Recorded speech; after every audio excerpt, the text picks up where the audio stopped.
Okay, solving equations with fractions in them. Looks intimidating, but there's some strategies we can do to bring it back to a more comfortable place. We can get rid of the fractions all at once. So with this top left equation, what I'm going to do is I'm going to multiply every number in the equation by 4.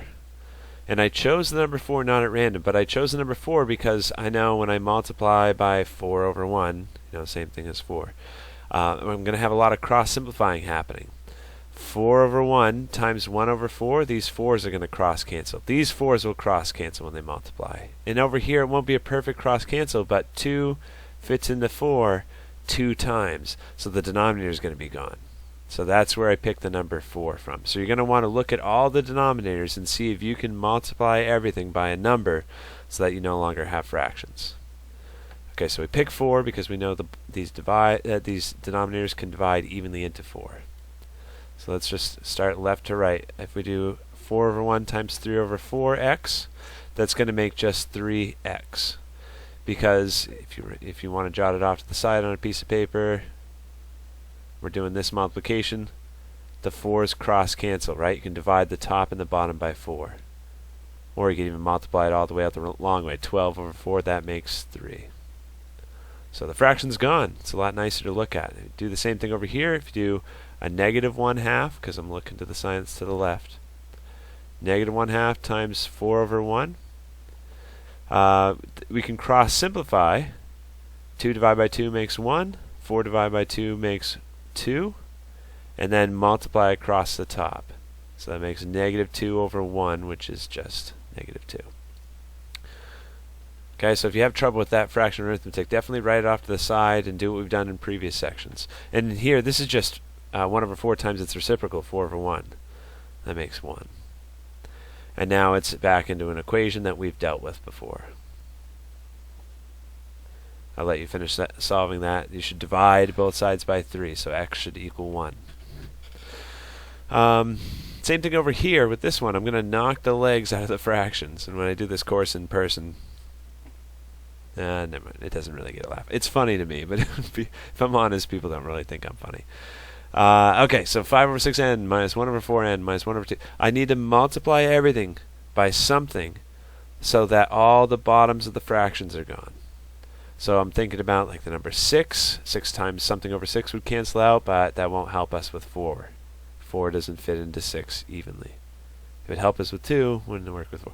So you're looking for, it's kind of like looking for the least common denominator, okay? You're trying to find that least common multiple between all these numbers. And if you have trouble with that, remember the trick for finding the least common multiple is list the denominators and their multiples off to the side.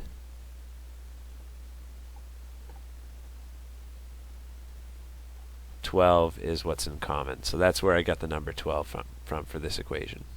Something so that 4 fits into it, 6 fits into it, and 2 fits into it. Okay, so let's start multiplying. Look, when we multiply 12 times 5 over 6, 6 fits into 12 2 times, and then 2 times 5 makes 10. And then same thing over here. 4 fits into 12 3 times. 3 times 1 makes 3. And 2 fits into 12 6 times. 6 times 1 makes 6. And then we also have to multiply, everything has to get multiplied by 12. So you got to also multiply the negative 2 times 12. 12 times negative 2 makes negative 24. And then to simplify, you get 10n minus 3n, that makes 7n. 7n minus 6n makes 1n. And look at that. The equation's actually solved. We found out what n is. So here you want to multiply everything by 4, just like in the top one. It's just going to be a little lengthier. So we got to do 4 times x. That makes 4x. And now look, 4 times 3 over 4. The 4's are going to just cross-cancel with one another. So that's a quick way of saying that. 4 times 3 over 4 makes 3. Knock the legs out of the fraction there. 4 times 1/2. The 2 and the 4 can cross-simplify. So in other words, 2 fits into 4 2 times, and then the remaining 2 times 1 makes 2. And then 5 over 4 times 4, the 4's just cross-cancel there to leave us with 5. So we just have a little bit more algebra to do to get x by itself. Let's combine the x's. Subtract 2x, just like we've done before. It's a -5, right? Got to keep the sign that's to the left. So subtract 3, so you get 2x equals -8, and then divide 2 from both sides. Over here, you could multiply everything by 5, but if you do that, this is one term. So 5 times 1 makes 5, and then if you do 5 times 1/5, that just makes 1. You don't multiply the 5 to everything inside the parentheses because it's already being multiplied by the 5 that happened out here, right? 5 times 1/5 makes 1, and then the result is going to already distribute. So make sure you don't multiply 5 to the things inside here.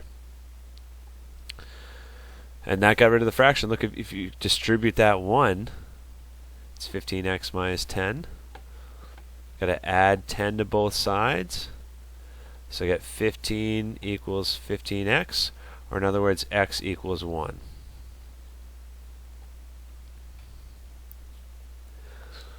Okay, so this equation over here, if you're trying to get rid of the fractions, remember, you don't, whatever we're about to multiply by, we don't multiply inside those parentheses. Let's multiply by 10, because I know 2 fits into 10, and 5 fits into 10. So if you do that, 10 times 1/5. Look, 5 fits into 10 2 times. 2 times 1 makes 2 on the outside of this parentheses. And then 10 times 1/2. 2 fits into 10 5 times. 5 times 1 makes 5. And now we can use our distributive property, make sure that 2 multiplies to both the numbers on the inside.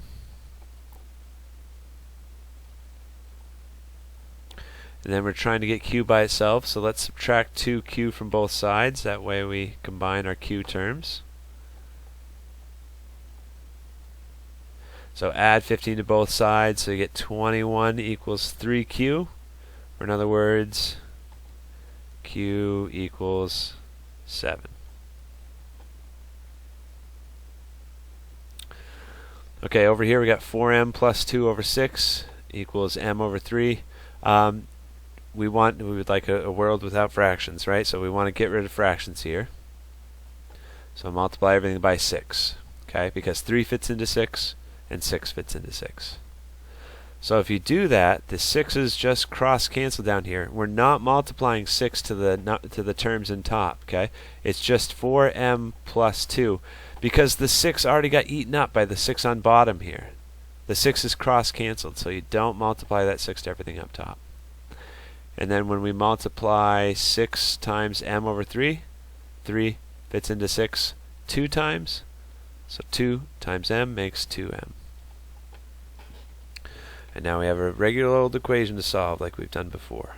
Subtract 4m from both sides. So 2 subtracted by 4 makes -2m's. And divide both sides by -2. So m equals -1 here. And then over here, this one's a little trickier because 6 and 8 are kind of big. Let's see, 6, 12, 18. Those aren't divisible by 8. 24, 8. 24 is divisible by 8. So 6 fits into 24, and 8 fits into 24 evenly.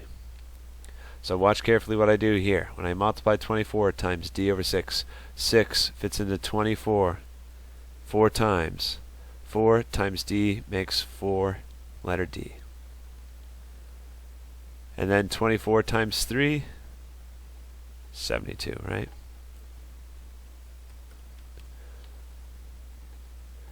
And then we have 24 times d over 8. Okay, so 8 fits into 24 3 times. 3 times d makes 3d.